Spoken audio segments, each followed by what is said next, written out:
Hi, everyone. Thanks for waiting for us a little bit. We just wanted to get our ducks in a row before opening up the meeting, and we're just letting people file in. I believe everyone is in, and with that, I'll pass the baton to Chair Blumberg. Thank you, Amanda. Welcome to tonight's meeting of the Medford Community Development Board. I'll call the meeting to order, and as always, begin with some obligatory messages for you. First, to let you know, this hearing of the Medford Community Development Board is being conducted via remote means.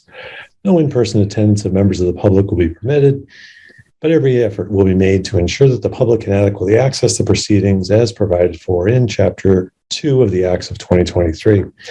A reminder that anyone who would like to listen to or view this meeting while in progress may do so by accessing the link that was included on the meeting agenda posted on the City of Medford website.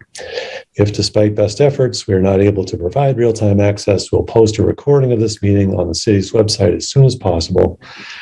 A reminder that given the remote nature of tonight's meeting, all votes from the board will be made by roll call. An additional reminder to everyone, project materials for the projects before us tonight and others that come before the board, past and future, can be viewed on the city's website, medfordma.org. If you find your way to the tab for boards and commissions, you'll see Community Development Board. They're listed alphabetically. Click through and you'll find the projects before us. So we'll begin with a roll call of members in attendance tonight. My name is Dave Blumberg. Happy to have all of you here. Vice Chair Jackie McPherson. Present. Christy Dowd. Present. Emily Hedman. Present. Ari Goffman-Fishman. And two members, Claes and Peter, are absent tonight, but we'll move ahead with the group here. And I guess I'll ask Amanda at first to introduce the benefit of the public and others participating, any of the city staff that are on the call tonight. Thanks. Thank you, Chair. So myself, Amanda Centrella, planning staff in the Office of Planning, Development, and Sustainability. We're also joined by Director of Planning, Development, and Sustainability, Alicia Hunt, and Danielle Evans, our Senior Planner, will be joining us shortly. I also wanted to take a moment to introduce a new graduate intern in our office, Clem Doucette. We're excited to have them. And I believe that's everyone from City side who's attending tonight. Great, thank you. Let's go to our first item on the agenda then. We have a review of a proposal from Tufts University. So let me read the public notice on this. This is regarding a meeting tonight relative to an application for site plan review submitted by the trustees of Tufts College to construct a two-story, 3,595 square foot infill addition to an existing building, Eaton Hall at 0 College Ave here in Medford, with landscaping and interior alterations. The project is subject to site plan review for Dover amendment uses per our zoning ordinance, and this is a bit of a new twist on our updated ordinance that a matter like this would be before us. So with that, let me turn things over to the Tufts team. Good evening, Mr. Chair. Can you hear me? I can, absolutely. How are you doing, Attorney Dash? Doing very well, sir. Attorney Adam Dash, 48 Grove Street in Somerville and Davis Square, representing the trustees of Tufts College. With me tonight, as you can see, is Rocco DeRico, the Executive Director of Government and Community Relations for Tufts. He and I will be doing the presentation. Jennifer also with us, just in case there are questions or we brought everybody, just you never know. Jennifer Whitney, the Senior Project Manager for Eaton Capital Projects Department for Tufts is here. Nicholas Botts and Joy Wang from Niche Engineering, Peter Vieira from Payette Architects, Regan Shields Ives from Feingold Alexander Architects, Nathan Scott, Associate Director of Capital Projects for Tufts as well. So, but it's a fairly straightforward application, one would hope. So yes, Attorney Dash, and just a welcome to all of your colleagues.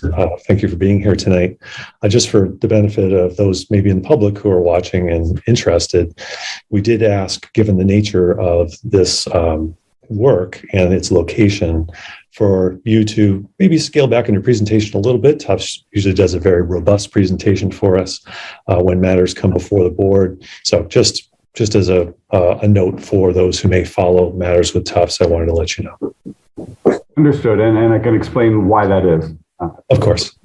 I do have some slides, not as robust as one would usually see from us for that. I can take a hint. Can you see the slide? It says sharing, but I don't see the material yet.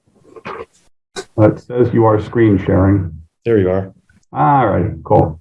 All right.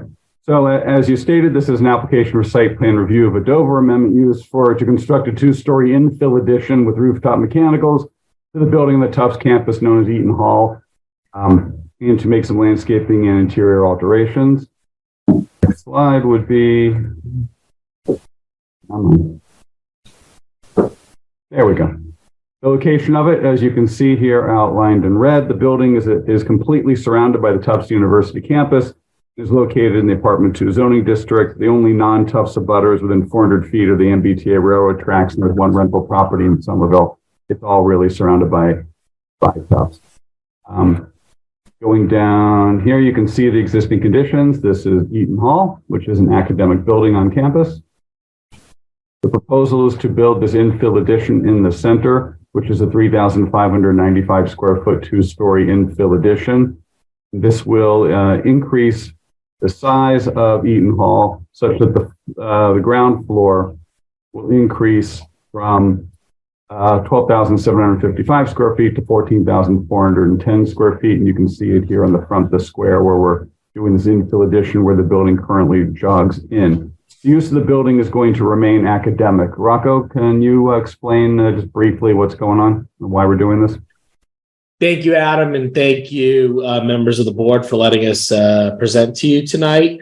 As Adam mentioned, this is an academic building. The use will remain academic. This building houses our number of arts and sciences departments, including theology, sociology, and the classics. As we're looking at many of the older buildings on our campus, we're looking to renovate them. And our three main goals are sustainability, accessibility, and community. From a sustainability standpoint, all the mechanical, electrical, plumbing, and fire protection systems will be replaced and improved. And this is part of our effort to make the building more energy efficient and less reliant on fossil fuels.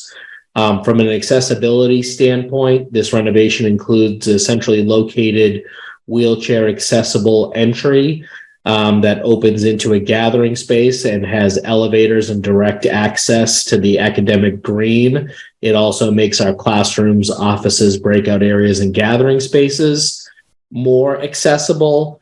And then finally, on a note on community, we're really trying in these renovations to create breakout spaces and collaboration spaces that encourage community so that our students can gather together with faculty and staff and create and be innovative and discuss. So this all fits in line with our larger mission and our larger philosophy on making improvements throughout the campus. Thanks, Rocco. You can see here, this is sort of a detail of the front, and with the landscaping, I would note that the building, the accessibility and the energy efficiency will be improved from the project. Energy usage will be reduced. So that's all to the good. This is the dimensional table, which is in our application. The existing dimensional requirements will comply with the zoning ordinance, except the existing non-conforming maximum lot cover will be increased by 2%. Of course, what is the lot, quote unquote, is a little bit less important because Eaton Hall faces on the entire green of all the buildings, and it's sort of one interconnected whole. So, however, just to be technical about it, that is I do want to point that out. As the board knows, this Dover Amendment projects are limited to two inquiries. One is a Dover protected use, which clearly an academic building is. And two, reasonable regulations to certain things can be imposed. I would note again that the change in the existing non-conforming lot cover is only 2%. The project's going to allow ADA and compliance and energy efficiency and adapt an old building to modern needs. And there's no new nonconformity created. No other existing nonconformities are going to be exacerbated. This is the project schedule because people often ask us what we're going to be doing and when. I saw that we did note, I just want to point out, and I have raised this with staff, that there are some condition proposals from various departments. I would say that they're all fine. There are three I wanted to point out that I think are boilerplate that probably don't really apply. One's regarding filing 21E environmental reports, which really we don't have to do for something like this. Second is about not making noise to bother the neighbors, and that's really only us. I'm happy not to do that, but I don't really think it really matters much. And the last has got to do with sanitary conditions, and I believe that's got to do with how making sure we pull the proper permits to do the construction, which clearly Tufts always does. So I think so we're going to do those things. I just wanted to clarify that those are what those three statements from the health department are about. But other than that, the applicant asks that the board approve the site plan review for the project. Adam, can I just point out one typo before you conclude? Yep. Construction is actually proposed to start in fall of 2023. So I apologize for the typo on the presentation. All right. Well, thank you for taking the hit on that one. So I'm done sharing. That's pretty much all it is. It's just a relatively small infill to an existing building. Okay, great. Thank you very much. Amanda, anyone on the city side? Not that anyone has to comment, but we always invite the city to comment. I don't think we have any additional comments at the moment. Okay. And we should solicit input from the public if there are members of the public here who'd like to participate. Yes. So if I may, if anyone from the public would be interested in participating, you can use the raise hand feature at the bottom of the screen, or you can put your name in the chat. I can also receive emails to ocd@medford-ma.gov. And as I refresh that page now, let's see, we haven't received any emails up until this point. And I'm just going to give folks maybe a minute to see if anyone wants to speak.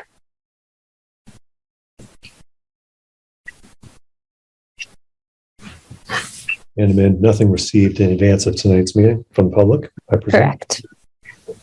Okay. That is correct. And I'm not seeing any hands or notes in the chat either. Okay, great. Thank you. We'll close the public comment period then and turn to the board deliberation.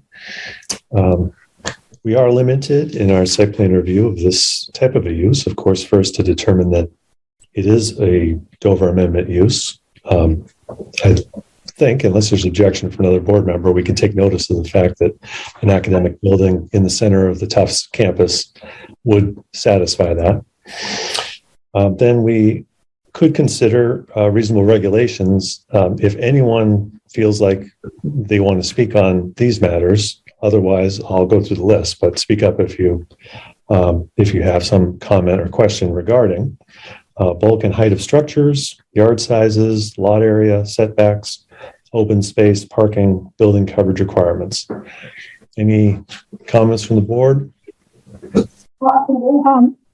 This is Vice Chair Jackie McPherson. Yes. As Attorney Dash has mentioned, the nonconformity increased by 2% of the lot coverage. That really isn't a thing, right? Because it's an academic quad. I want to make sure that we're clear here. Other than that, I don't see any issues. And as far as parking, because it's an academic quad, I don't think that it would increase parking. It is, right? Right. Yeah, no, I could respond to that if you like, Mr. Chair. Yes, Adam Dash again. This is, according to the assessors, this Eaton Hall is parcel T-00-21. They sort of divvied up the quad into little parcels. There's really no reason for it because obviously it's not taxed. But I'm just being technical by the code terms. I'm using the lot that the assessors have put this building on, but it's really not lots. It's like a whole. I just want to say, I don't think it's important, but I did want to call it out to be honest and open about it. Yeah, I agree. That's very common with campuses. It's hard to define lots. That's why we have 3 addresses for it, because it doesn't really have an address. It's 0 College Ave or 5 The Green or 8 Upper Campus Road, depending on who else. Yeah. I just wanted to be clear. Thank you. And one other question that's kind of related, but not really. When is sociology moving to Eaton Hall? I'm a Tufts alum. That's the only other question. As they are very eager to get into this new building, so I think, will be the first group to move in, Jackie. So Awesome. they're very eager to move in. Awesome. Thank you. Okay. Yes, Christy. I just have more of a question out of curiosity. First, the rendering looks very nice. But in terms of the glazing with the stretch code, what is proposed? How are you addressing that? Is someone from the architecture team? Yeah, I'm just curious because I'm doing a study for Harvard and there's been a lot of discussion. Sure, I can address it. Hi, Peter Vieira from Payette. So the project incorporates, obviously, there's some glass overlooking the quad, very much in keeping with the idea of making this space, more inviting. But there are actually areas of solid and opaque glazing on the edges and up on the second floor behind a sort of glass screen that's in front. So we do actually.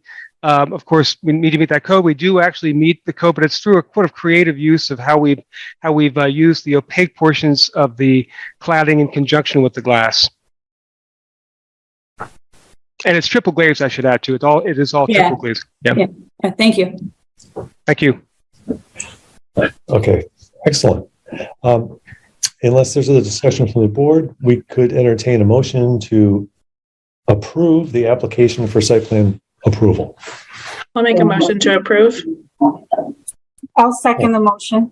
Okay, and let's hit a roll call vote then. We'll start, as always, with Vice Chair Jackie McPherson, Aye. Christy Dack, Aye. Emily Hedman, Aye. Ari Guffman-Fishman. Aye. And I'm an aye as well. Thank you, Attorney Dash and Rocco and everyone here on behalf of Tufts. Thank you. Thank you very much on behalf of Tufts for your time and attention to this.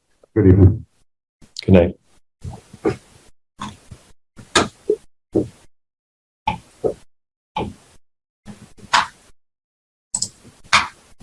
Okay, now we'll move on to our next item, site plan review for 285, 295 Middlesex Ave.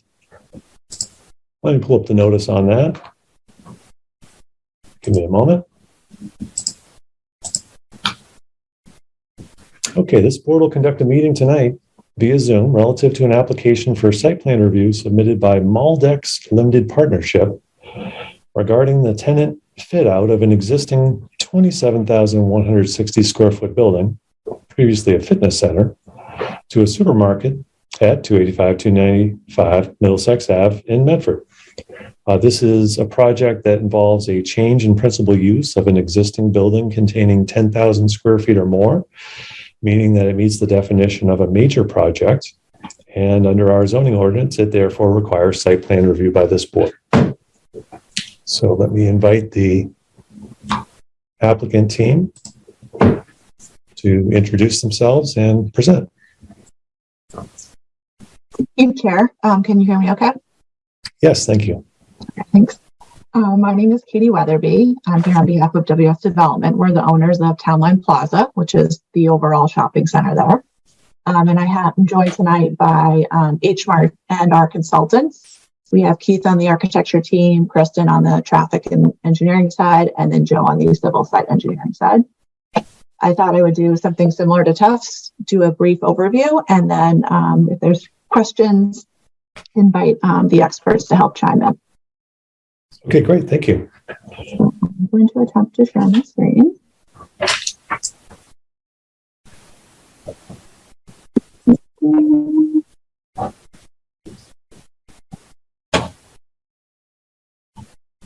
Are you able to see H Mart at Townline Plaza?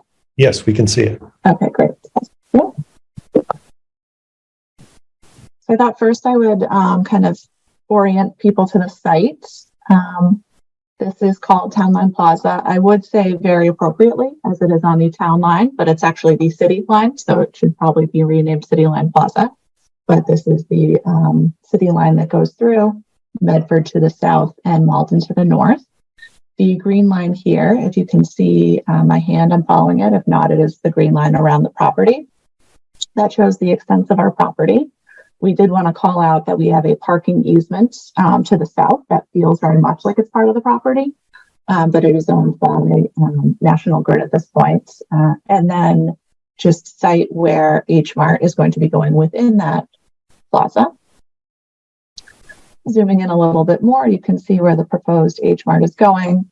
This location was previously occupied by Crunch Fitness, if you're familiar with the area. They relocated to our sister property, Broadway Plaza, just about a year ago in March of 2022 to make way for H Mart to come in. And actually, before it was Crunch Fitness, it was a Star Market for about 20 years. So this same location has actually been a grocery store before, which is one of the reasons why, as the landowner, we knew a grocery store would be a great fit here. Continuing on, I pulled some aerials, street views from Google just to kind of orient people. And then that way, if you wanted to later, you could go and kind of replicate the same views. If you're coming up from Middlesex Ave, from Medford, there's a car wash to the right, and this is kind of your first view of the property. This right here is the former Crunch Fitness where H Mart will be going. If you continue a little bit ways up, you see that there's a right turn in only, which will actually bring customers right to H Mart. So it is a really great feature of the property as it exists today. So this is showing, the lower right-hand view shows the right turn in only. Continuing up Middlesex Ave and about to change to Highland Ave as we cross the town line is the main entrance to the property. Dunkin' Donuts is to the right. This is a full, cars can go in and out at this intersection. And then the northernmost property entrance is next to Jean Brewer's Tavern. So that's kind of the full extent along Middlesex/Highland Avenue. And then some views from within the property. There are two major buildings today, as well as a Dunkin' Donuts out parcel. H Mart is going into the easternmost building, and they're kind of anchoring the building. There's stripped along the strip today. There's a lot of existing stores, really, you know, kind of a traditional shopping center in that it has a little bit of everything. It does have restaurants, retail, some service uses as well. So in the top left view, Crunch is all the way at the end, or sorry, former Crunch, future H Mart. And then the bottom right view is just looking at that area a little bit closer. And then as you continue through the site, this is looking back towards the side of future H Mart and kind of along H Mart on the top left. And then the bottom right view shows the large parking field that is behind H Mart, where also they'll be doing a lot of their loading and service. A little bit about H Mart. They are an Asian American market. They've been in business for nearly 40 years. They have over 78 stores in 14 states. They do have other locations in Massachusetts already. Cambridge is one of them. They pick locations where they can really serve the community that they're in, and they're very attracted to Medford, particularly because of the college. So great that Tufts was here earlier. And these are some pictures from other H Mart locations.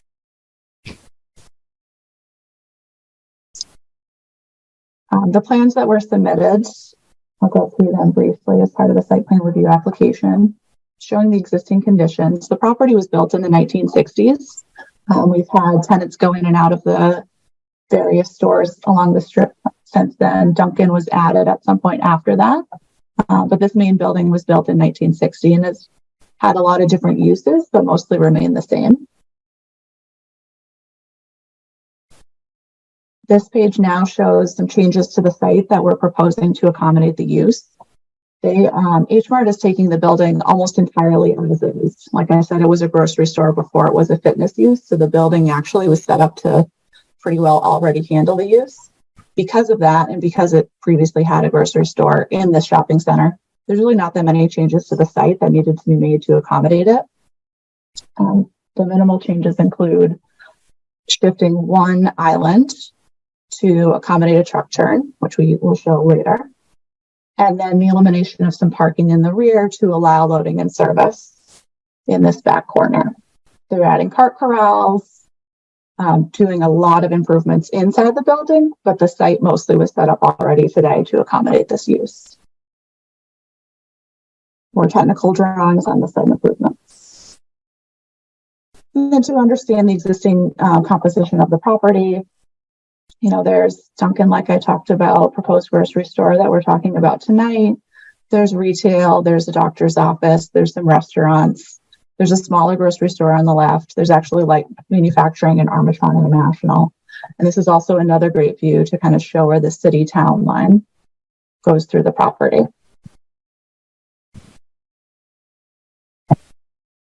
And this is just an overall existing conditions view of the property that shows both the Medford side as well as the Malden side.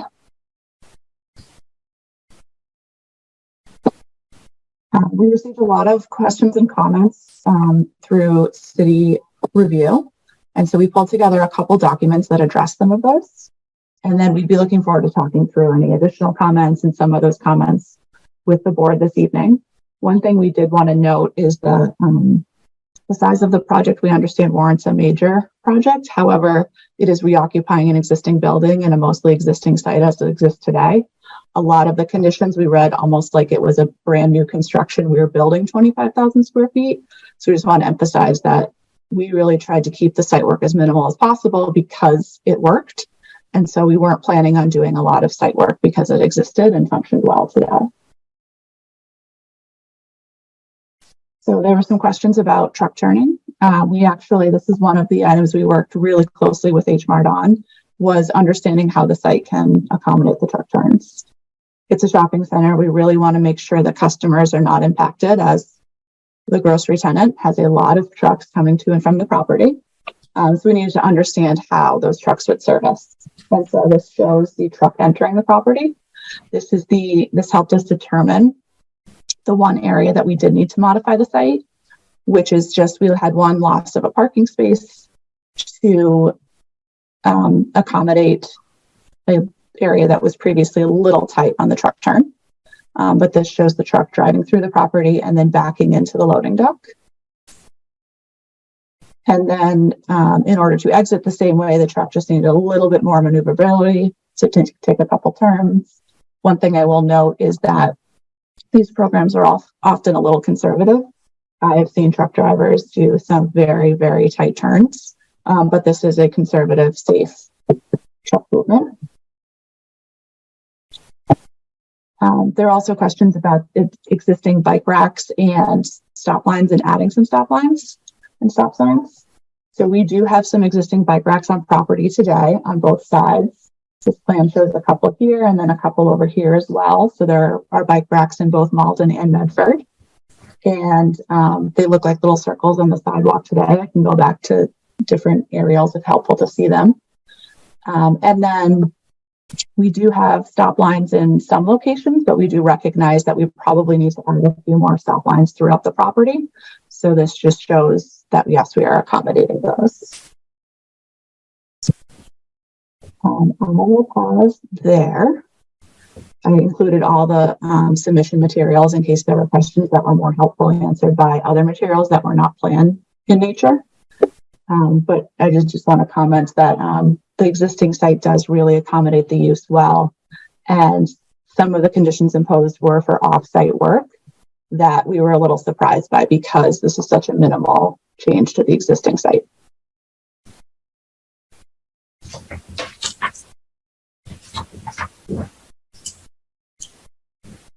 Is that the end of your presentation? Will we hear from some of your colleagues? That's the end of the presentation, and I think they're here more if there's specific questions. Okay. Any city staff in the queue to speak on this one, Amanda? Alicia, Danielle, any comments you guys wanted to provide? You don't have to. We always just invite.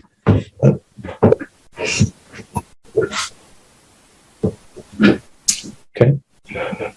How about members of the public at this time, Amanda? Any folks who'd like to participate or speak on this matter? Yeah, so once more, just want to invite folks who would like to provide comment that you can do so if you use the raise hand feature at the bottom of the screen. You can also use the chat box if you're not sure how to use that feature, and put your name in there and I'll call you in the queue. And I do see a hand raised. So Judy Kim, if you could just provide your name and address for the record. Yep. Hi, my name is Judy Kim. I live in 48 McCormick Ave in Medford. And welcome. Thanks for being here tonight. Yes, thank you. This is my first time, and I'm so excited for H Mart coming that this is my first time joining a meeting because I wanted to express my excitement for this development. As Catherine had mentioned, there are several other locations within Massachusetts, but they are a pain to get to. The one in Cambridge, the parking is abysmal. The one in Burlington, you cannot get there during rush hour because of the 93-95 junction parking lot. So, having one in Medford is so significant for me. I'm really excited for the diversity of produce and food products that aren't really available in existing grocery stores in Medford, but would be available. And I also think I see the potential for a very large customer base, not just in Medford, but also with our neighbors in Malden, which has a significant Asian population. And so, I was born and raised in Korea. I am now a U.S. citizen, but, it's always good to introduce, neighbors and family to cuisine that's, near and dear to my heart. So I am very excited for this development and hope you really consider this, seriously. Thank you. Thank you. Thanks for your comments. Amanda, you're looking out into the universe there to see if we have other. Yes, I'm seeing no other hands raised or chats, and I'm just refreshing our inbox to make sure nothing else has come in via email. And yep, it looks like nothing has. Okay. So we'll close that public comment portion then. Questions from the board for the applicant this evening?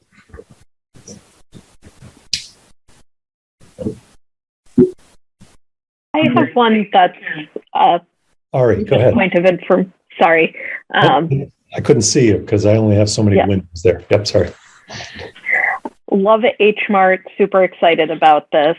And agreed that it would be a great addition to the community. My question is the Cambridge one I know has a food court as well.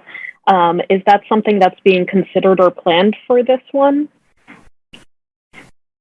Keith, is that something you're able to answer? I would say yes, but not with any certainty. Keith is Yes, I can answer that. Keith Betancourt from BK Architects. I'm the architect of record for the project. It will have food court functions as well, very similar to the Burlington and the other locations. Great. I look forward to many delicious pastries, and the kind of official route would love to kind of make sure that there's the appropriate trash and litter mitigation for outdoors, especially in the parking lot.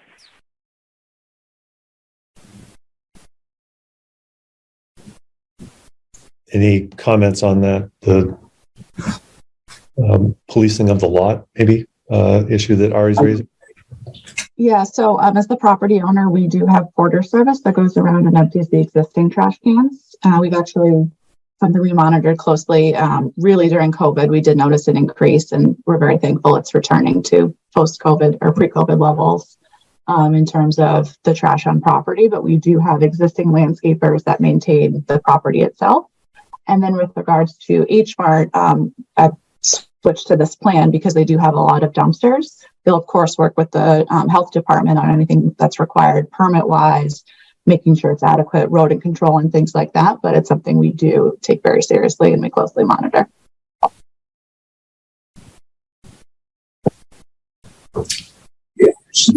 David, this is Vice Chair Jackie McPherson.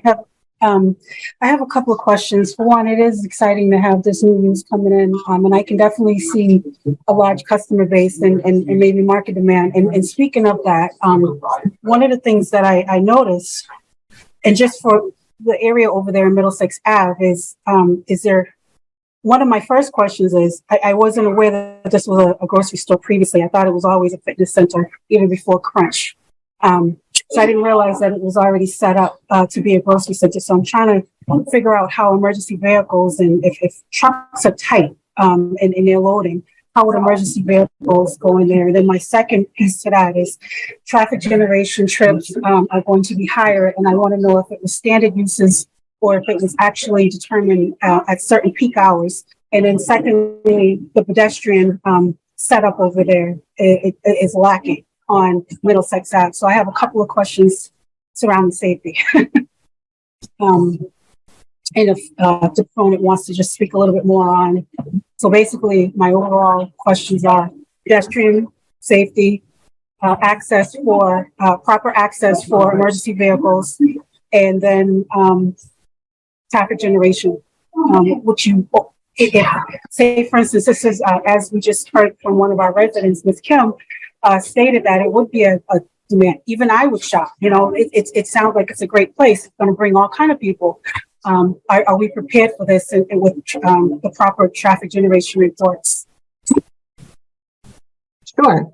So I will give high-level overview answers, and then I'm going to turn over some of the experts, particularly on traffic, because we do have our traffic engineer here this evening.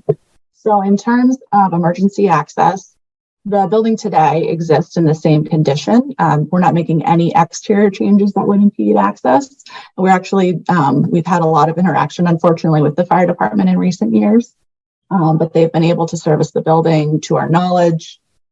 This was in terms of a truck accommodating a turn was the one thing we had to make. Fire truck access is a little bit different maneuverability.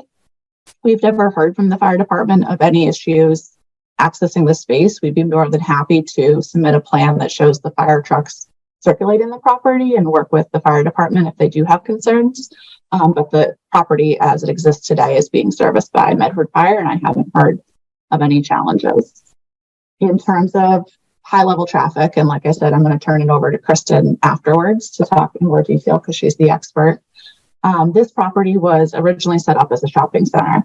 And so it was a grocery store back in, I think, Star Market closed in the late 90s, but I can get that exact date for you if you'd like.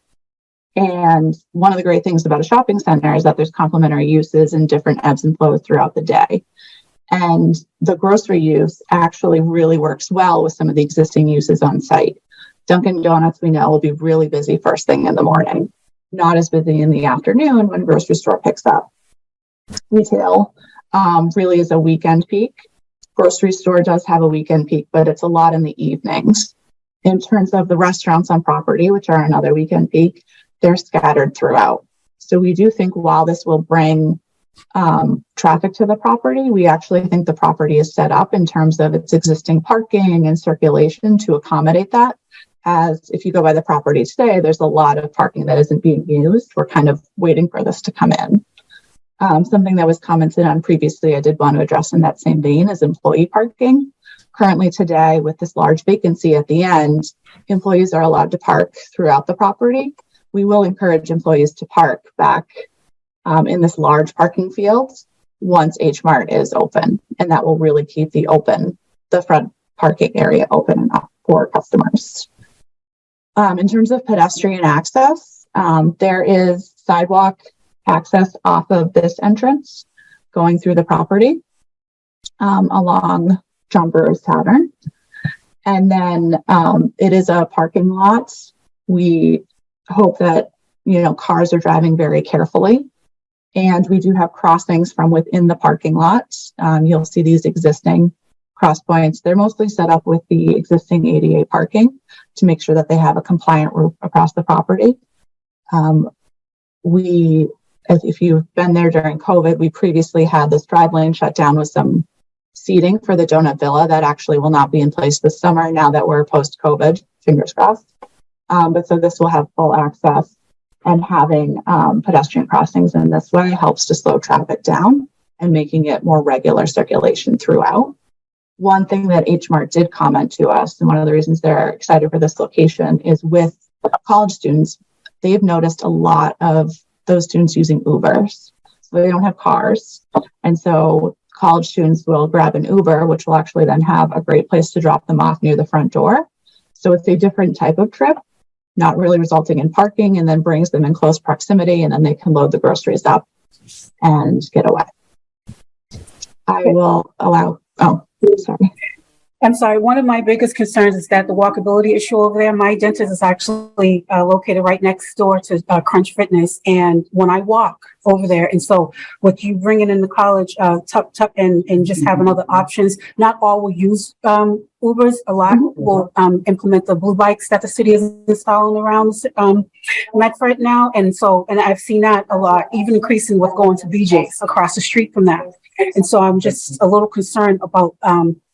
I literally, if I'm walking over there, if I decide to leave my car at home and I'm walking over there, I'm making a run for my life. And it's like, it's a little bit more than hoping that the cars will drive, safely. And I'm not putting it on you. It's just that it is bringing in more traffic. So that's where my concern comes. We'd be more than happy to look to at accommodating more bike parking. That's great to hear that the existing bike parking might not be enough. So we can definitely accommodate that. Are you willing to accommodate the 13 that Director Blake has asked for? So we have 10 existing. So we can definitely add, they're usually in pairs. So we would add 4 more spaces, 2 more racks. Okay. Jackie, I don't want to cut you off, and I don't think we heard from the traffic engineer. Nope, that's it. Thank you. Okay. Yeah, Kristen, if you'd like to talk a little bit more about the technical traffic and how a shopping center and grocery store work, that'd be great. Yeah. Thank you to the board for having us tonight. Kirsten Braun, I'm the traffic engineer for the project, and I work for Chapel Engineering and Associates. So we did perform a traffic analysis as well as parking analysis for this site. One important thing to note that I think Katie brought up a lot is there was previously a supermarket on the site.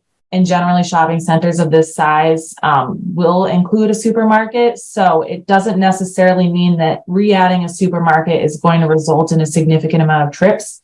At any rate, though, we did look at the increase in traffic associated with adding in this supermarket, and the increases are not significant. And that's for 2 reasons. One of which is a lot of people, when they go to a supermarket, they're on their way home, on their way to work, on their way to run some sort of other errand. And what they'll do is they'll swing through and go to the supermarket on their way to somewhere else. So technically that traffic already exists on Middlesex Avenue. The second reason is a lot of people too, when they go to shopping centers, they won't necessarily only stop at H Mart. They might also go to another store within the shopping center. So while that is 2 trips within the shopping center, it's really only 1 trip on the adjacent roadway. So those are the real 2 main reasons why traffic isn't going to increase that much. Another thing to note that we didn't take a credit for in our study also is the fact that this is such a great area for walkability, bikeability, transit. So we didn't take any sort of credits for that kind of activity on site. But we probably do expect, given this location, that there will be a decent amount of those types of trips, but we didn't take any sort of credit for those mode splits. But really, essentially, supermarkets within shopping centers don't result in a significant increase in trips because of all the various reasons that I had mentioned.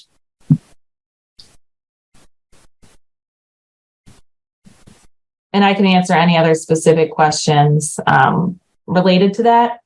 But that's just sort of a gist of the traffic study and what kind of traffic increases we can expect. Jackie, did you have some follow-up on that one? I guess I'm just having a hard time envisioning it, only because I know just from being in Medford itself and living across from Wegmans, with that's a larger, and it brings a lot of traffic to the region. And with H Mart being specialized, we just don't know the market base and what that traffic would bring. So I'm just not convinced that it won't be a huge significant increase. But I'll leave that to the traffic engineer.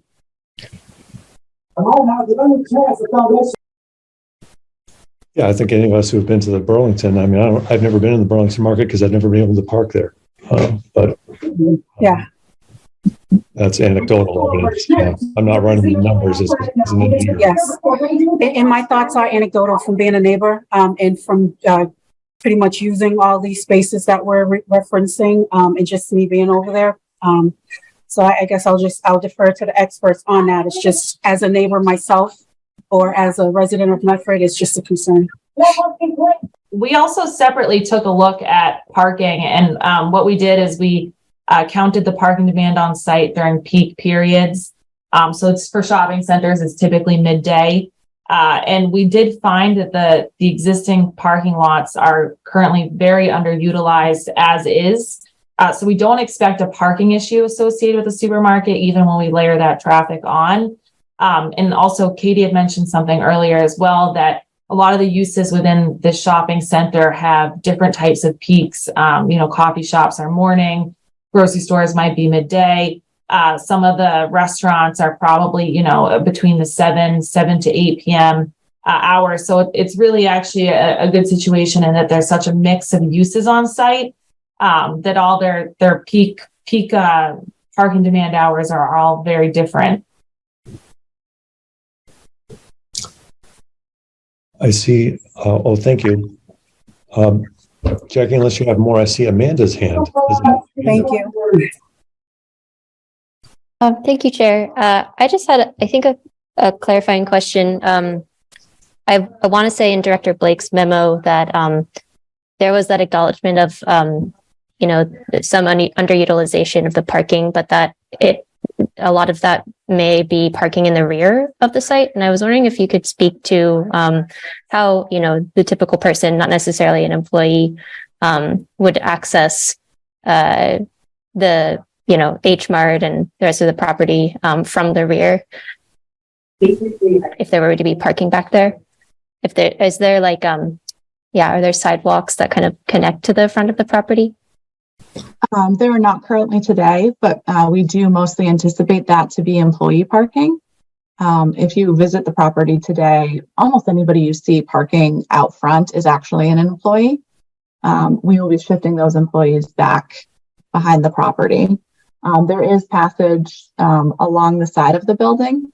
There's some parking that's striped along here that we could, in the future, look at removing a couple spaces to create a striped walkway if we do find that customers are parking back here. For employees, a lot of these stores, every single one you see here, including H Mart, does have a rear door. So it's a really great place for employees to park because they can get in very quickly, particularly in the winter, and not have to walk around. But we do envision that the front parking will mainly be utilized by customers. Thank you. I did want to have just an overarching comment. We definitely appreciate the board's interest and concern in parking and traffic. And I wanted to say that as the property owner, and I'm also the property manager, we're very interested in it as well. If customers can't park on property, if they can't maneuver, they're not going to continue shopping there. And so it is really, really in our interest to make sure that everything works really, really well. We work closely with our leasing team to make sure we have the right mix of tenants on site. When I go on, sometimes I call them different flavors. But so we think about the different uses that are on the property and make sure that they're all complementary to each other. A lot of thought went into adding H Mart in the grocery store, and we think it will be really great. I guess the potential rub on that is that this board is charged with evaluating, among other items, the safety from a pedestrian and vehicular point of view on the site. And while I don't doubt the sincerity of your comments that you'll continue to evaluate the property, it is incumbent on us to evaluate it in its condition as it's presented. And if we determine that more needs to be done, to condition approval potentially on that. And I'm getting the sense from you that you're not open to making modifications to the site. Maybe I'll let you speak to that or correct me if I'm wrong before we go too much further. Yeah, so I'm sorry if it came off that way. We really had evaluated the site as it exists and saw this use coming in. We know it's an existing use that's allowed, and the size of it is discussing the major project in the site plan review. So we really hadn't contemplated a lot of changes to the site. Like if we were putting a brand new grocery store, that's kind of more what I meant. We definitely, if we feel like we need to stripe certain areas, reevaluate parking or traffic circulation on site, we could definitely do that. We just had only received the comments on Monday. So we would need to take a little time and go back and do some layouts and see what we could accommodate, and then come back to the board if that's their wish. Okay, I appreciate that. Thank you for clarifying. Much appreciated. Other board members, before I ask any questions. I would just like to second what you are stating, David. I think I would be more comfortable if the proponent could digest the comments, consider them, and then come back and see how much they can respond to. I think it's a great project. It's a wonderful opportunity to bring a grocer like this to our area. However, it also presents other opportunities to improve what is a pretty rough looking area, and the pedestrian safety is definitely of a concern, but also as a good community member, I would like to also see the opportunity to clean up the edges and improve landscaping, but primarily the pedestrian safety, and really be clear about what's going on with traffic and how best to respond. Understanding that this site was originally a supermarket, if that was in the 90s, I think, fast forward, here we are 30 years later, let's just be clear about what has changed in the city.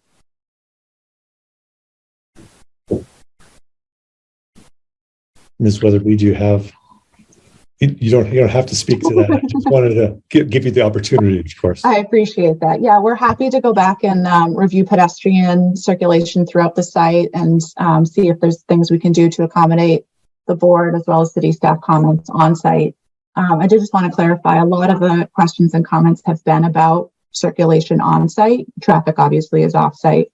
Some of the comments we received from city staff previously were about off-site improvements.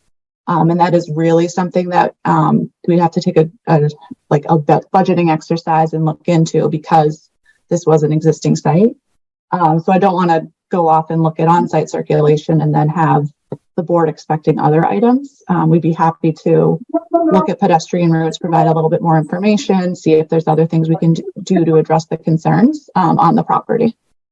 I would just like to add to that, though. I would like to see as a board member what your best faith effort in responding to department comments about offsite mitigation. Yes, that's what we need to evaluate. How do you respond so we can make a recommendation? Especially accessing the site from Middlesex Avenue. That's one of my biggest, because again, as Christy has already mentioned, as a board, we're looking to make sure that as you're building, we're making sure that we're making sure that there's a community benefit, and you being a community neighbor, this is our opportunity to make sure that it's done well, and not to put the stress or burden or economic burden on you, but at the same time, pedestrian safety should be at the top. Definitely understood. And so I do just want to clarify then, these sidewalks that exist out front of the property, including the crossing, are state lands. And so that wasn't something we had contemplated. We can definitely look at the landscaping. We can have discussions with the state about any future plans they have to update the sidewalks in that area. Striping, in terms of things, is relatively low cost. So if the state would like us to stripe the crosswalks at the entrance, that's a very easy thing for us to do. Gets a little tricky sometimes just with jurisdiction, but we'd be happy to coordinate with them on that.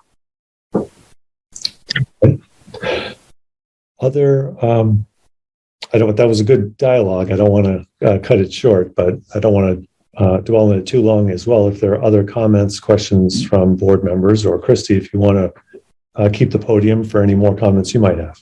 No, that was a fair response, and I appreciate that. Thank you. Okay. I can't see Emily on my screen. Are you? I echo other board members' comments, and I think a nice response to this would, I'm not saying your other responses aren't nice, but maybe a nice way to frame it would be to kind of like tell, similar to how you did with the college students, telling the story about, they arrive by Uber, they get dropped off here. Tell us that same story for pedestrians coming from the north, coming from the south. I mean, I go to the Advanced Auto Parts store at this plaza, probably more than I should. And I drive there. But if I was walking there, I can't see myself taking the long route all the way around, the northern plaza to get to the southern plaza. I see myself, either walking all the way down to the southern entrance and then cutting straight up, or, like Jackie was saying, putting my life in my hands and going all the way across. So if there's some way, whether it's through crosswalks or directionals or landscaping, that you can kind of tell the pedestrian what their transit story should be, I think that would be really helpful for us. Great. We'd be happy to come back and present that. Thank you. Yeah, but thank you for this. And I love H Mart, so I'm really excited that this is going to be in my neighborhood. Excellent. I have some sad news for you, though, that Advanced Auto Parts just closed. Well, maybe that's good for both of us. Thanks for the update. Okay. Well, I had a number of things that I'll just instead of sort of direct questions, maybe I'll just share them as feedback for tonight, because it sounds like we'll be reconvening to talk about things in more detail. And certainly, WS is, I live amongst many of your buildings here in the Seaport, and you're certainly filled with very capable and creative people on your staff. I'm sure you'll be able to do a bang up job between now and our next get together. But vehicle charging was one question I had. Again, you don't have to respond to these. I'm just sort of giving you my list. The idea of requiring as opposed to just recommending the employees to park in the back, I think would be a good thing. I was going to ask you about some directional signage to inform members of the public that additional parking is in the rear. Maybe there are 2 or 3 of those that could be strategically placed. We talked about the bike racks. There was a comment from Director Blake as well about sort of scheduling the deliveries, and maybe just as a practical matter, it's not that big of a deal. H Mart probably doesn't want deliveries coming in when all their customers are there. So maybe you can just share some info there to satisfy that concern that was raised. Stop lines, stop signs, it looked like you were indicating those on there. We'll ask Director Blake to take a look between now and our next get together to see if he has any thoughts on that. Anything you can do to increase the number of crosswalks, internal ones, I think would be nice, just to sort of freshen things up and make sure that folks are feeling comfortable getting from the public sidewalk. From the south, I know you pointed out pretty clearly where it is coming from north, and also just making sure that they can walk through the drive lanes and feel comfortable doing so. You had the traffic mitigation steps in Director Blake's memo, of course, and as you've already alluded to, a couple of those require some Mass DOT participation, which I think we'd want your best efforts on, and if that doesn't work out, maybe you can work with Director Blake / the planning and development staff to come up with alternatives if DOT doesn't cooperate down the road. So those are some of my things. And then of course, we have the letters with conditions from the various departments: fire department, diversity, equity, Board of Health, traffic I've already mentioned, but engineering as well. So to the extent that you're able to look at those and either say, yeah, it's a thumbs up all around, or here are a couple of things that we don't quite agree with the city on, and this is what we're doing instead. That also is super helpful for us, so we can understand where we're going with our decision. Thank you very much. I was taking a lot of notes. On a lot of the conditions, I did want to clarify one thing. A lot of them, particularly fire department, Board of Health a little bit, DEI, are items that would be on a building permit set. And there's some work that the tenant has to do to figure out like location of sewer and a couple other things to clarify. I frankly didn't want to seem rude and say this will be on a subsequent set of drawings, but we can definitely go through and kind of call out which ones will be on future sets of drawings if that's helpful. Yeah, you don't even have to for our purposes, sort of just to fill you in kind of on our practice. If there's something that is going to be addressed in the construction documents or in that building permit application phase, say, we're in agreement with those conditions, or we're happy satisfying the fire department's conditions 2, 3, and 4, whatever it is. That's kind of all. We want to know if there's something where there's a stumbling block, where there might be kind of an issue. But if your feeling is, yes, in principle, I'm good with those, and we will address them in detail with the departments, with the building permit, that works for the board. You can get past us with that sort of an explanation. Okay, great. Thank you. Okay. And then, I took all the notes on the comments. Thank you very much for the feedback. Employee parking, I'm going to go a little out of order. Sure. Employee parking is something that we actually in our leases require that they do have to park where we tell them to. So Excellent. It is a little bit stronger. We frankly are a little lax right now. That's what I was trying to indicate. But we will definitely police them in the future. Directional signs are a great idea. I took notes throughout people's comments. There's a lot of comments and great feedback on pedestrian access, the routes. Emily, the storytelling was a great idea. I like to tell stories. So we'll definitely come back to a future meeting and kind of tell more of the pedestrian story and the access way through the property for sure.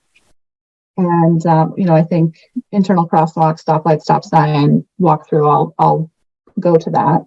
Vehicle charging is a little, it's something we're definitely looking at across the company. We've implemented them in a couple places. It requires a partnership with a third party to do that.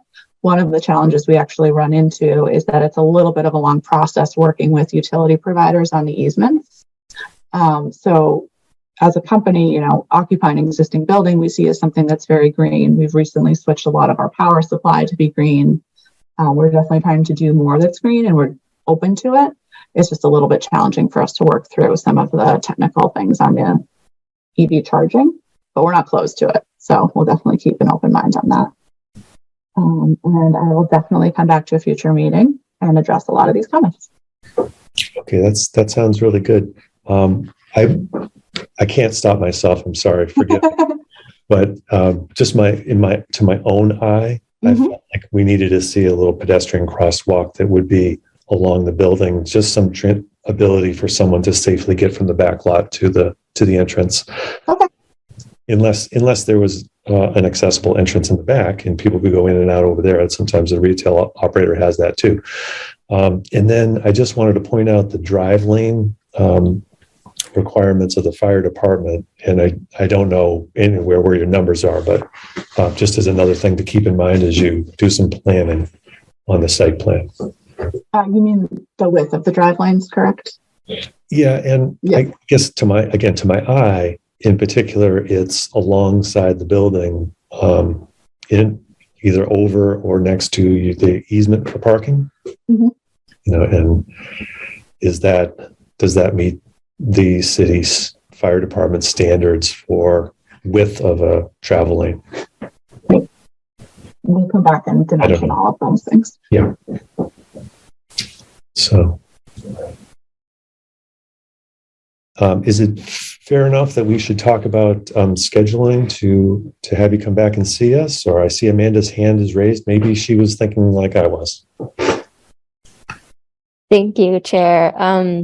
So 2 quick notes, just for Katie and Janessa, who I believe is also on.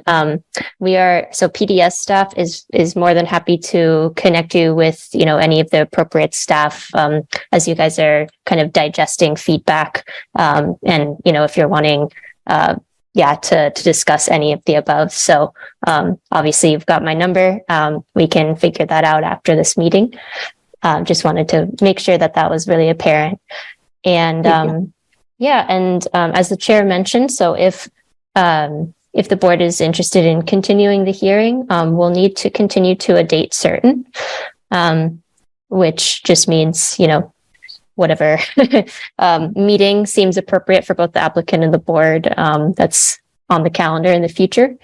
So I'll throw out a couple of dates that we have, which is, so I don't know if it's too quick, but we do have a meeting in 2 weeks from now on the 21st of June. We'll also have a July 5th meeting, as well as a July 19th meeting. And I'll pause there. And just for my 2 cents, I'd encourage you to take the time you need. And I know, again, you're with a really strong organization that has a lot of resources, so maybe a quick turnaround is not a challenge, but take the time you need, and then things will go that much more quickly for you, is my forecast when you return to the board. Thank you. We would love to come back on June. Oh, Danielle, I saw your hand raised too. Yeah, Danielle Evans, Senior Planner. You can also request to be heard at the next meeting. And if you're not ready in time, then we'll, before we post the agenda, it would be great to know if you're ready or not. And we can indicate on the agenda that you'd be requesting a continuance, and you could do so. Great. Without comment or, any discussion if you're not ready. So if you wanted to shoot for that, but if you're not ready, that is an option. Thank you. We would love to shoot for that. We had talked earlier in the week that we had a lot of information to digest, and we'd probably be continuing. So we were expecting June 21st, if that is still available. And then Amanda and Danielle, I know, will be talking a lot in the next 2 weeks leading up to it. So thank you for that. And we'll definitely do our best and hope to get through all the comments and then be able to respond appropriately. Thanks everyone for the input. Okay, that's great. As a formality, do we want to vote on the continuance, or okay? Yeah, let's do that. Is there a motion to continue this matter until our next meeting on June 21st? So moved. In a second. Okay, and a roll call vote. Vice Chair Jackie McPherson. Aye. Christy Dowd. Aye. Emily Hedman. Aye. Ari Goffman-Fishman. Aye. And I'm an aye as well. Thank you, Kate. Thanks for being here. Thanks to all you and the rest of your team. We look forward to seeing you again. Great. Thank you very much. Thank you.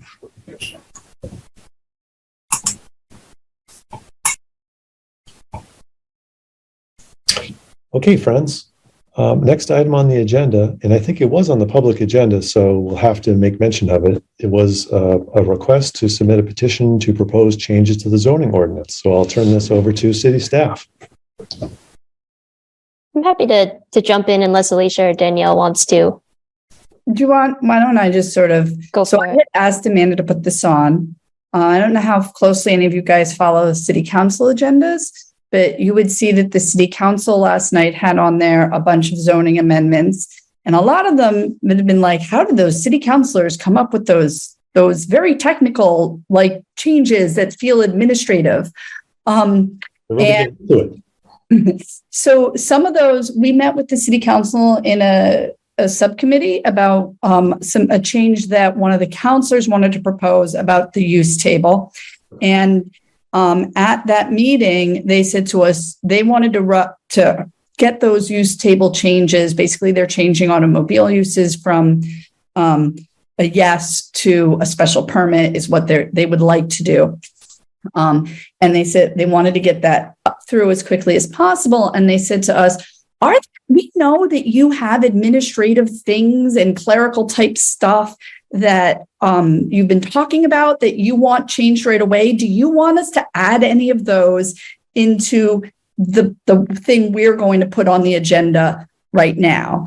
And we said, yes. In fact, yes. Earlier today, we were discussing putting them on the CD board agenda because they could come first from the CD board to the ZBA, to the city council.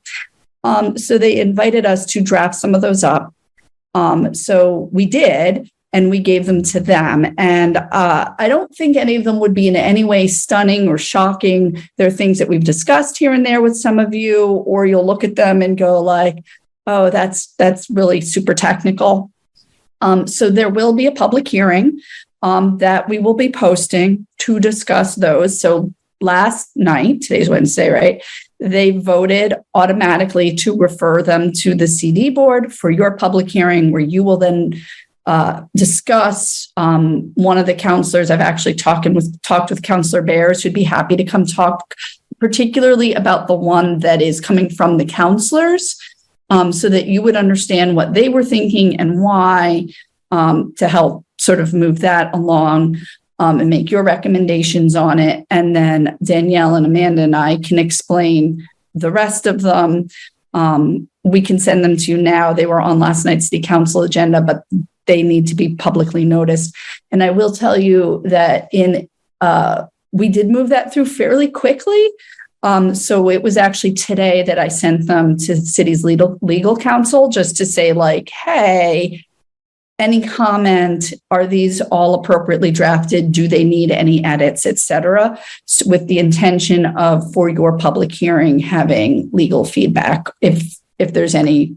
And most of it is extraordinarily straightforward.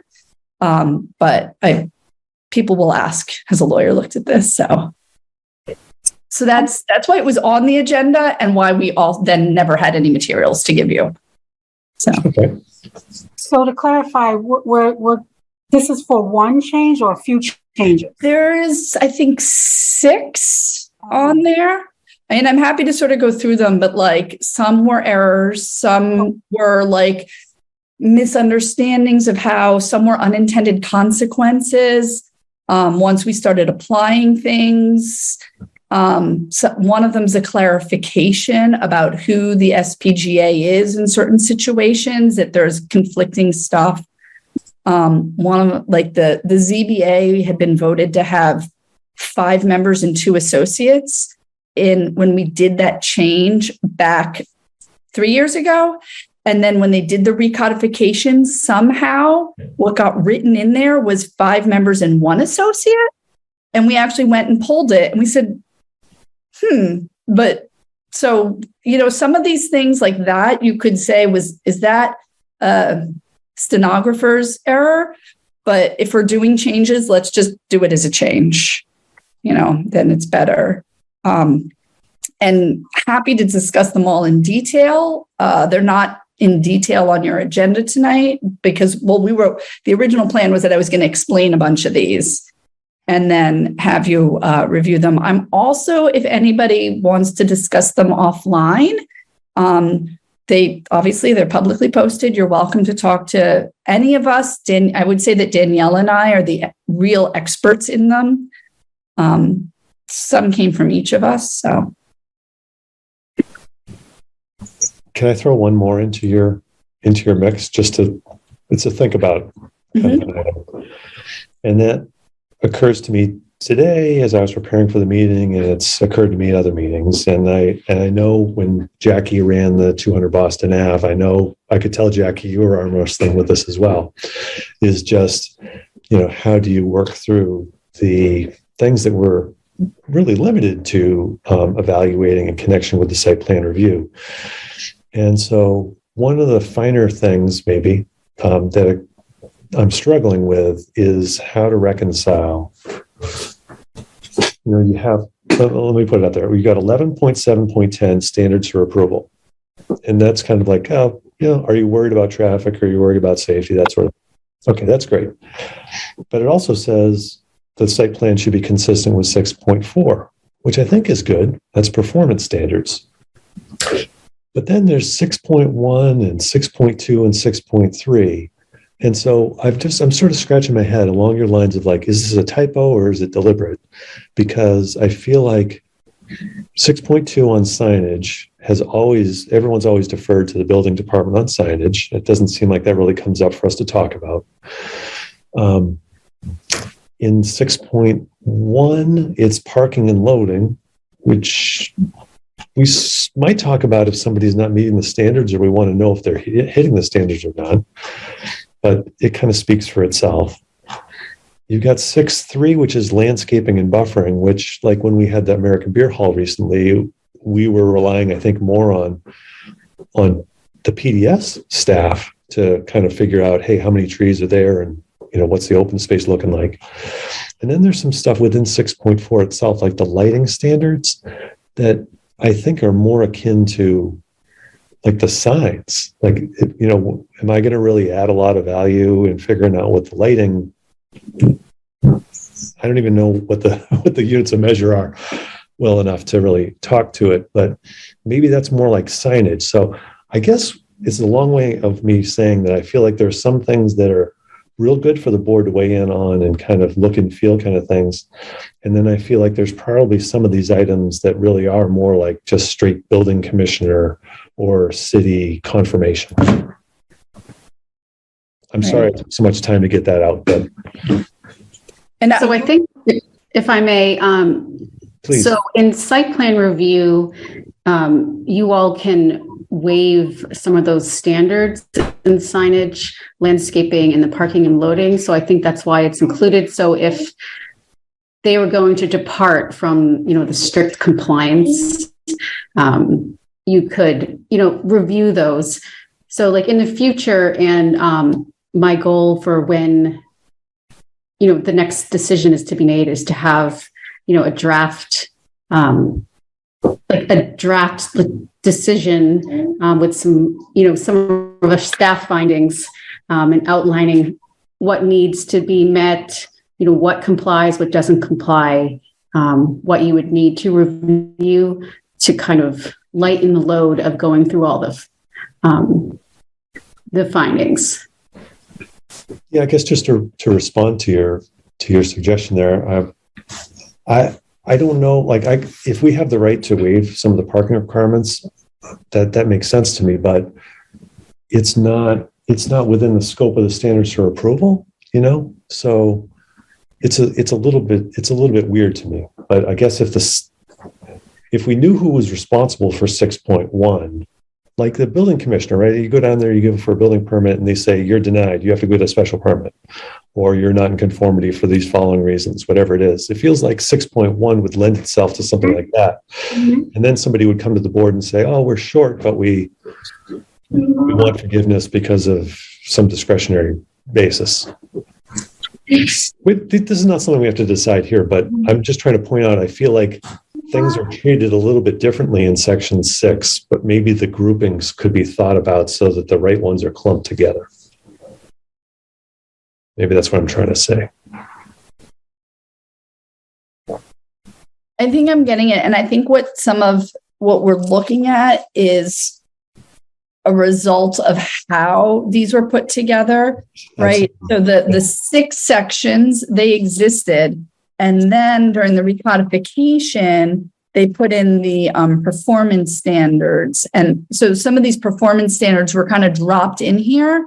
Yeah. And there was an expectation that the city would refine them and that the council would refine them more, but they just got sort of put, and we tried to get some of them edited up. We all looked at them, but it didn't flow as one coherent document after that. I think that's part of what we're hoping to do with the council. And, honestly, I apologize because sometimes there are things that I know is going on so well because I'm in the middle of that I forget who I've said this to. So I apologize if I have, and I apologize if I haven't said this. So the council has been talking for a while about hiring a consultant to do like a redrafting of zoning. And that is actually, so I worked, and Danielle and I worked with the city council president and vice president to draft the scope for a consultant that would be planning and legal together, that would be hired jointly by the council and our office to work on a full revamp of zoning. Like things, for example, that our zoning looks at stuff differently than other cities, right? Like it ties uses to zones, but it doesn't tie dimensions really to our zones. And that's odd. But that also what are the performance standards and what should they be that are appropriate for Medford? We had a lawyer who came in and said, you should have performance standards. Here are some cookie cutter ones, edit them. But we never had a consultant come in and say, here are performance standards that are appropriate for your community. And that is something that we're planning to do. The RFP is ready to go out. Honestly, it may have been posted. I think that it hasn't. I think we're waiting for the procurement officer for just a few last tweaks. And we're going to put that out. There's going to be money in the council budget and then some money from our office in the new fiscal year to pay for a consultant to work with us on all of that. And it feels like that kind of rework of which performance standards are there and where are they Yeah. belongs in that mix and like thinking about it and what are the dimensional standards. So I am kind of kicking your comment down the road, but that's only because we have an intent. I'd like to do it intentionally as part of an overall. If there are a few things, there's something around fences that the ZBA has said, could we please fix that sooner? Because it's causing them to have hearings on things that they don't really feel should be in their purview. So there may be more tweaks coming. And the ones that you'll see on this list are absolutely things that we said cannot wait for a full rewrite. Okay. But if there are other things, we do have to just work with what are the process. And I just want to be careful about if we have a bunch of administrative changes. I think for everybody's sanity, I'd like to move them through and then get another bunch and move them through and not have like some that are in this stage and some that are in that stage and have us leap from like that will confuse people. Yeah. But I could be talked out of it. I don't have my heart on that process. I just wanted to share while we were all together on that. So I see Ari's hand up. Is that, yes, Ari?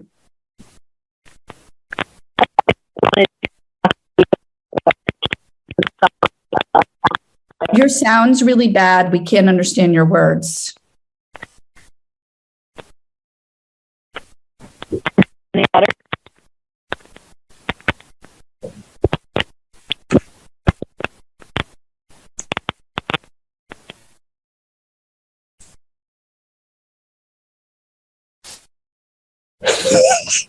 That time. Sorry, Ari. Try again, maybe if you reconnect them. Oh, we lost Ari completely. Look like they're frozen. Oh, poor Ari.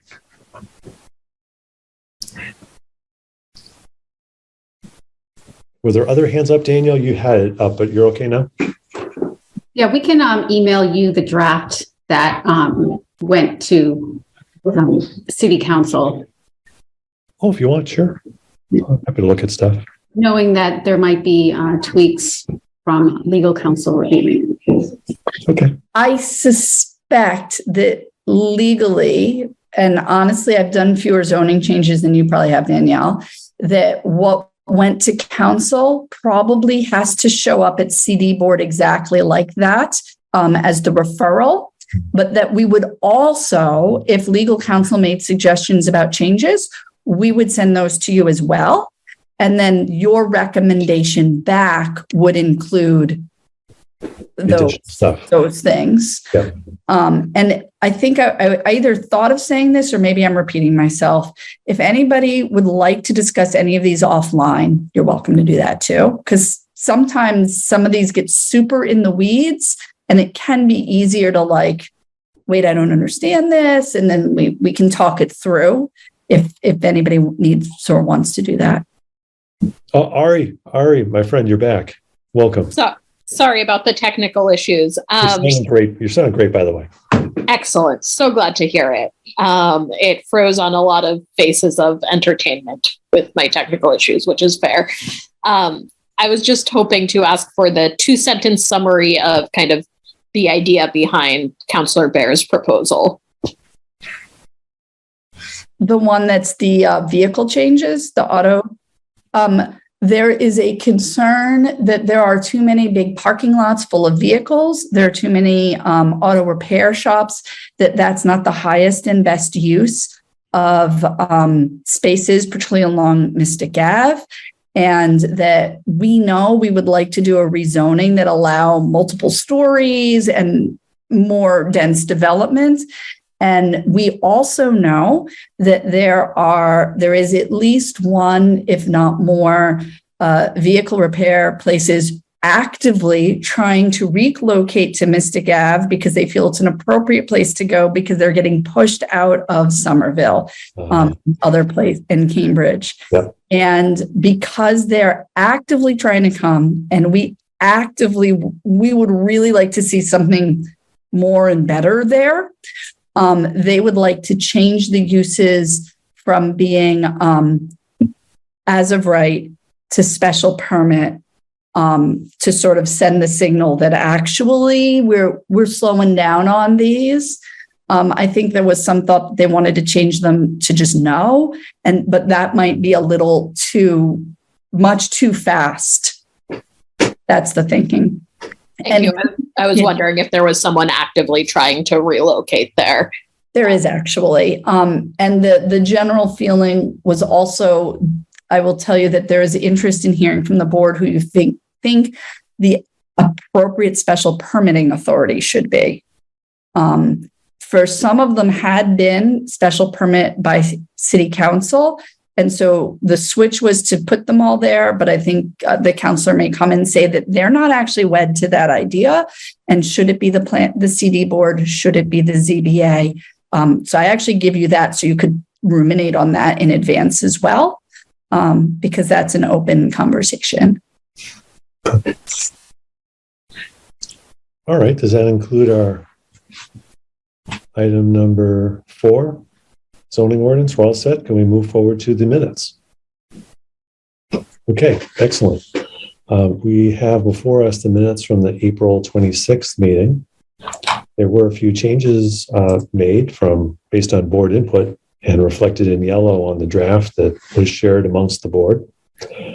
Are there additional comments, questions, or if satisfied, would someone like to make a motion to approve the April 26th meeting minutes?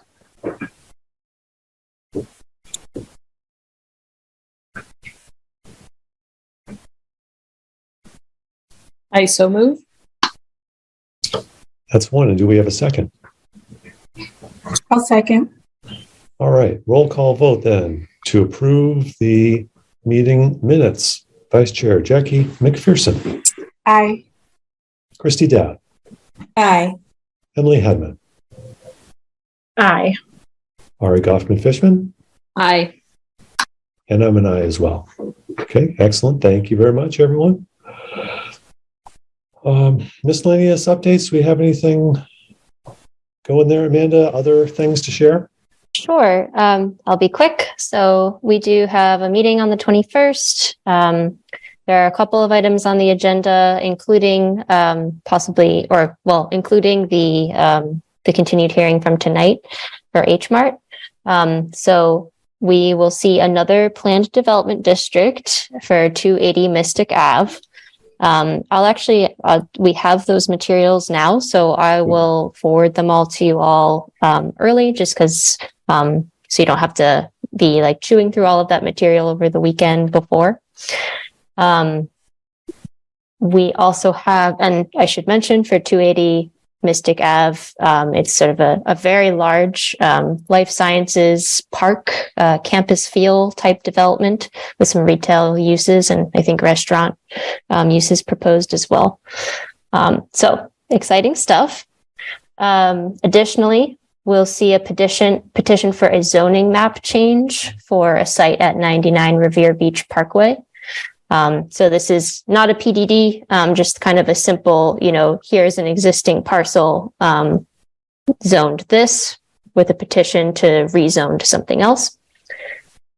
And in addition to that, a special permit review for a Bank of America site in the Wegmans Plaza. So I think the address is 3085 Mystic Valley Parkway. The special permit granting authority is city council. So they had a little weirdness with their permitting pathway, which we can explain over email, but basically the board will be making some recommendations to council. And yeah, I think that's it for next meeting. I do want to just acknowledge that terms are coming up for several of our members, so Christy, Kless, and David. So next meeting, maybe your last. And so we'll be, celebrating them and all they've contributed. We are interviewing several candidates. I have some things set up next week. And so just a gentle reminder for existing members to be thinking about elections in that first July 5th meeting. I wanted to speak on a July 5th meeting. I know that I will not be in attendance because I won't be in the States. So I don't know where that leaves us with quorum or anything like that. No problem. Yeah, we can talk offline. Okay. And if you have like feedback or any of that for the elections themselves too that you want communicated, we can figure that out.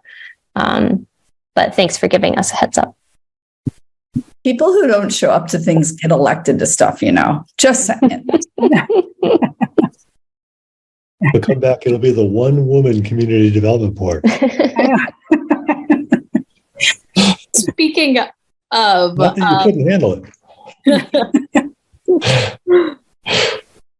History board or historical commission. Are there upcoming meetings? I think I agreed as an interim and just wanted to check in if there's anything I'm supposed to be doing. The Community Preservation Commission. There we go. Or committee, I'm sorry. Thank you. Actually, I'll check with Teresa, the new coordinator, on when the next meeting is. I know that sometimes there's a break in the summer, but I think that's later. So I do think that there may be a July meeting or so. So I'll let you know. Thank you.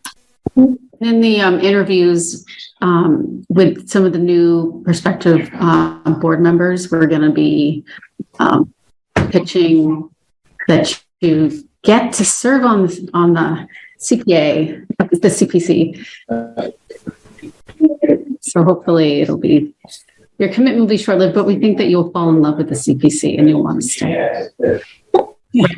Solid try.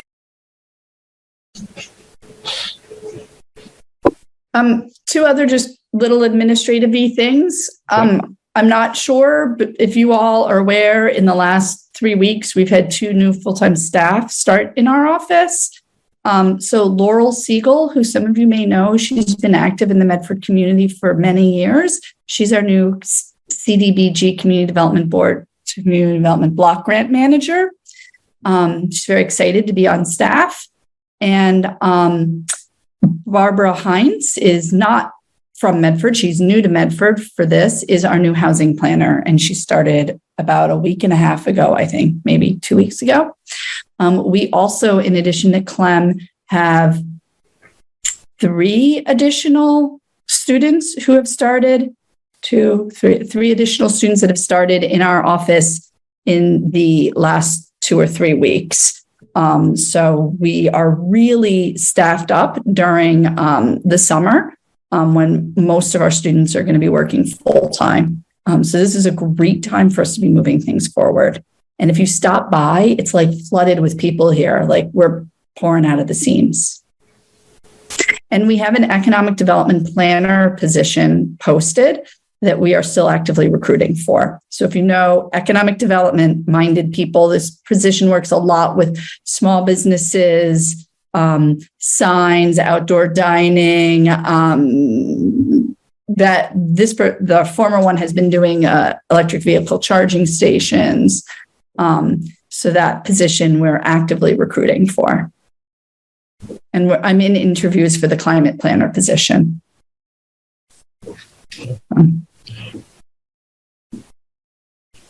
Okay. Happy to talk to folks if they're interested in the chair position as well. So extend that invitation again. Unless there's something else, we could entertain a motion to adjourn. I'll make a motion to adjourn. And is there a second? This is Christy, a second. All right, roll call vote. Motion to adjourn. Vice Chair Jack McPherson. Aye. Christy Dowd. Aye. Emily Hedman. Aye. Ari Goffman-Fishman. Aye. And I'm an aye as well. Thanks, everybody, for your work tonight. Appreciate it. We'll see you again soon. Bye-bye.